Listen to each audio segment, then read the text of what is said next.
అందరికీ నమస్కారం. Indian mythologies YouTube ఛానల్కి స్వాగతం. ముందు భాగంలో రాముడు అరణ్యాలకు వెడుతున్నప్పుడు అయోధ్యలోని జనులంతా తండోపతండాలుగా రాముడి వెనకాలే వెళ్ళడం, ఆ తరువాత రాముడు వారికి తెలియకుండా వేకువజామున వెళ్ళిపోవటం జరిగింది. ఆపై ఏం జరిగిందో ఇప్పుడు చూద్దాం. ఓ అయోధ్య, పూర్వం మా కాకుత్స వంశంలోని ఎందరో రాజులు నిన్ను పరిపాలించారు. ఇటువంటి అయోధ్య నగరాన్ని విడిచి ధర్మానికి కట్టుబడి 14 సంవత్సరాలు అరణ్యానికి వెడుతున్నాను. తిరిగి నేను ఈ అయోధ్య నగరంలోని ప్రవేశించి మా తల్లిదండ్రుల పాదములకు నమస్కరించే అదృష్టాన్ని నాకు ప్రసాదించు అని వేడుకున్నాడు. తరువాత వాళ్ళు ఆ కోశల దేశ సరిహద్దుల్ని దాటి గంగానది తీరాన్ని చేరుకున్నారు. అక్కడ ఒక ఇంగుది గార వృక్షం యొక్క నీడలో అందరూ కూర్చున్నారు. రాముడు అక్కడికి వచ్చాడని తెలుసుకున్న ఆ ప్రాంతాన్ని శృంగిబేరపురము అని పిలుస్తారు. ఆ ప్రాంతానికి నిషాదుడైన గుహుడు అధిపతి. ఉంటున్న రాముడికి ఆత్మతో సమానమైన స్నేహితుడైన, అంటే తమ ధర్మాన్ని పాటించే వాళ్ళందరూ రాముడికి ఆత్మతో సమానమైన స్నేహితులే.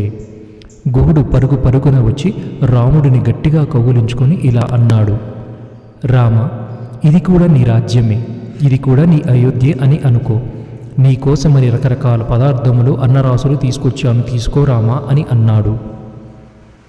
అప్పుడు రాముడు: గుహ, మా అమ్మకి ఇచ్చిన మాట ప్రకారం నేను ఇవన్నీ తినకూడదు. కానీ నువ్వు నా కోసం పరిగెత్తుకుంటూ వచ్చి ప్రేమతో ఈ రాజ్యం కూడా అయోధ్య అన్నావు కదా, అప్పుడే నా కడుపు నిండిపోయింది. మా నాన్నగారికి ఈ గుర్రాలంటే చాలా ప్రీతి. అవి మమ్మల్ని ఇంత దూరం తీసుకొచ్చి అలసిపోయాయి. వాటికి కావలసిన గడ్డి మొదలైనవి ఇవ్వు అని అన్నాడు. ఆ రోజున గుర్రాలు సేద తీరాక ఆ ఇంగుది వృక్షం క్రింద సీతారాములు పడుకున్నారు. అప్పుడు గుహుడు లక్ష్మణుడిని కూడా పడుకోమనగా, నాకు నిద్ర వస్తుందని ఎలా అనుకున్నావు? రాముడు నేల మీద పడుకొని ఉండగా నా జీవితానికి ఇక సుఖం లేదు. దేవతలు రాక్షసులు కలిసి యుద్ధానికి వస్తే వాళ్ళని నిగ్రహించగల మొనగాడు మా అన్నగారు. అలాంటి మా అన్నయ్య సీతమ్మతో కలిసి ఇలా పడుకొని ఉంటే నేనెలా పడుకోగలను అని అన్నాడు లక్ష్మణుడు. మరునాడు ఉదయం గుహుడు తీసుకొచ్చిన పడవ ఎక్కి సీతారామ లక్ష్మణులు గంగను దాటడానికి సిద్ధపడుతున్నారు. అప్పుడు సుమంత్రుడు రాముడిని పిలిచి, నేను ఏమి చెయ్యను అని అడుగగా రాముడు ఇలా అన్నాడు: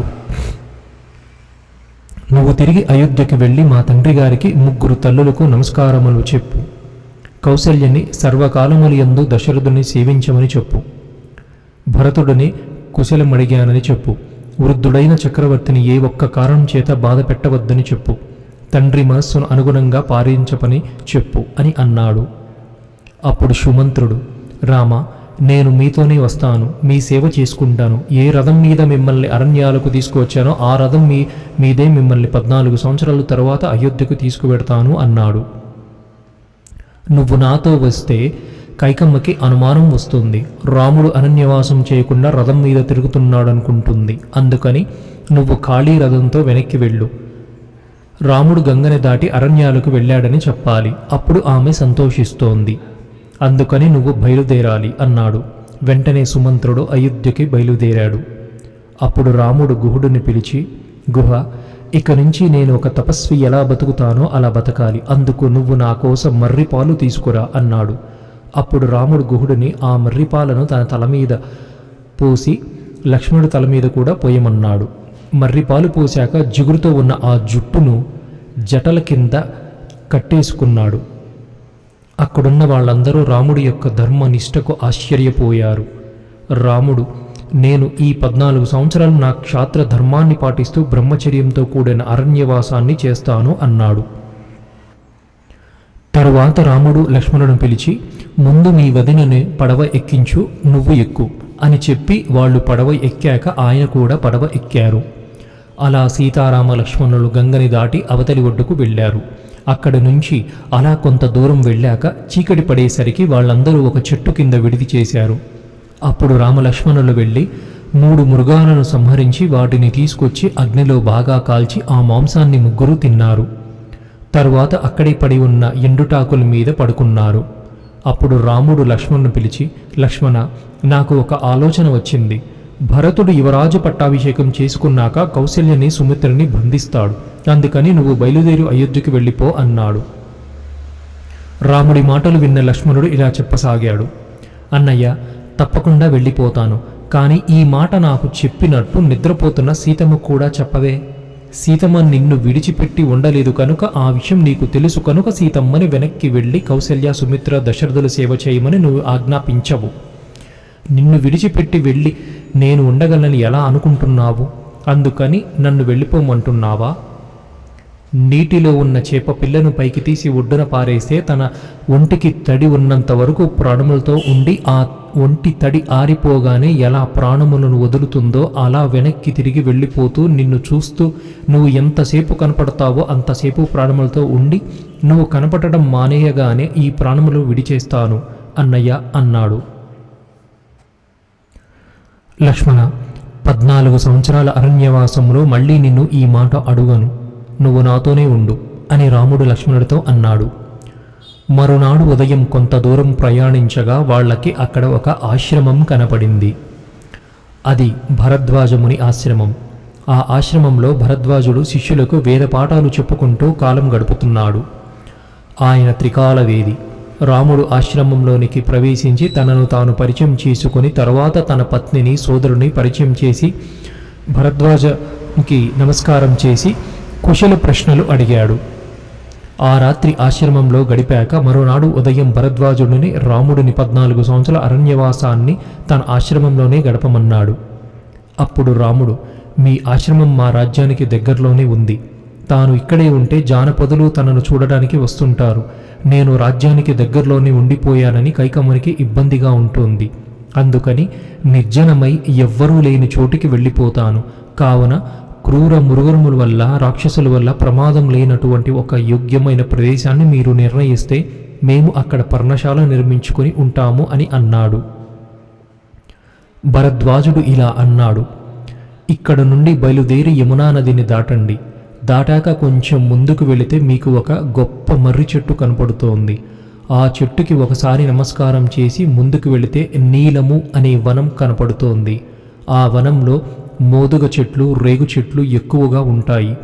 అలా ఇంకొంచెం ముందుకు వెళితే ఎక్కడ చూసినా నీళ్లు, చెట్లు కనపడతాయి. అక్కడ నుంచి చూస్తే చిత్రకూట పర్వత శిఖరములు కనపడతాయి. మీరందరూ ఆ చిత్రకూట పర్వతాన్ని చేరుకోండి. అక్కడ వాల్మీకి మహర్షి ఆశ్రమం ఉంది. ఆ ఆశ్రమానికి పక్కన మీకు అనువైన స్థలంలో ఆశ్రమాన్ని నిర్మించుకోండి. ఆ ప్రదేశంలో ఏనుగులు, కొండముచ్చులు, కోతులు, బంగారు చుక్కల గల జింకలు తిరుగుతూ ఉంటాయి. అక్కడ మీకు కావలసిన ఆహారం దొరుకుతోంది. స్వచ్ఛమైన జలాలు ప్రవహిస్తూ ఉంటాయి. ఆ అరణ్యాలకు నేను చాలాసార్లు వెళ్ళాను. అక్కడ కార్చిచ్చు పుట్టదు. కాబట్టి మీరు అక్కడ పర్ణశాల నిర్మించుకోండి అని అన్నాడు. భరద్వాజుడు చెప్పిన ప్రకారం పర్ణశాల నిర్మించుకోవడానికై సీతారామ లక్ష్మణులు ఆయనకు నమస్కారం చేసి బయలుదేరి చిత్రకూట పర్వతాన్ని చేరుకున్నారు. లక్ష్మణుడు చక్కటి పర్ణశాలను నిర్మించాడు. ఆ పర్ణశాలలో వాస్తు హోమం చేసి గృహప్రవేశం చేశారు. తరువాత వాల్మీకి ఆశ్రమాన్ని సందర్శించారు. వాళ్ల రాకతో వాల్మీకి మహర్షి చాలా సంతోషించారు. అలా ఆ చిత్రకూట పర్వతాల మీద సీతారామ లక్ష్మణులు హాయిగా కాలం గడపసాగారు. సుమంత్రుడు అయోధ్యకు తిరిగి వచ్చి రాముడు సీతాలక్ష్మణ సహితుడై గంగను దాటి అరణ్యాలకి వెళ్ళిపోయాడని చెప్పాడు. అప్పుడు దశరథుడు రాముడు ఎలా ఉన్నాడని అడుగగా సుమంత్రుడు ఇలా చెప్పాడు. రాముడు మీకు నమస్కారములు చెప్పమన్నాడు. కౌసల్యని జాగ్రత్తగా చూసుకోమన్నాడు. కౌసల్య, సుమిత్ర, కైకేయుల యందు తనకెటువంటి భేదభావం లేదన్నాడు. భరతుడిని కుశలమడిగాడు అని చెప్పాడు. ఈ మాటలు విన్న దశరథుడు లక్ష్మణుడు ఏమన్నాడు అని అడిగాడు. అప్పుడు సుమంత్రుడు, లక్ష్మణుడు పడవెక్కుతూ మా తండ్రి కామంకు లొంగిపోయి సకల సుగుణాభిరాముడిని రాజ్యం నుంచి బయటకు పంపించాడు. అందుకని ఆయనని తండ్రిగా నేను అంగీకరించటం లేదు. ఇక నుంచి దశరథుడు నాకు తండ్రి కాదు. నాకు తండ్రి కానీ, తల్లి కానీ, గురువు కానీ, దైవం కానీ, అన్న కానీ, తమ్ముడు కానీ ఎవరైనా నాకు రాముడే. ఈ మాట నేను చెప్పానని దశరథుడికి చెప్పు అన్నాడు. మరి సీతమ్మ ఏమనిందని దశరథుడు అడుగగా సీతమ్మ పడవెక్కుతూ నా వంక చూసి నమస్కారం చేసి వెళ్ళిపోయింది అన్నాడు. అప్పటికే దశరథుడు చాలా పరివేదన చెందుతున్నాడని సుమంత్రుడు గ్రహించాడు.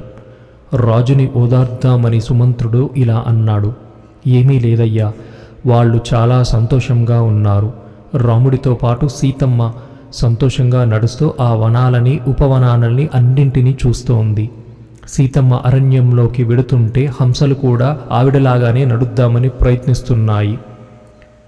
ఎందుకంటే అప్పటిదాకా తమ నడకల్ని చూసి అందరూ హంస నడక అంటుంటే అవి ఆనందపడేవి. కానీ సీతమ్మ అరణ్యానికి వచ్చాక ఆ హంసలని నడకలు మానేసి ఒక మూల కూర్చున్నాయట.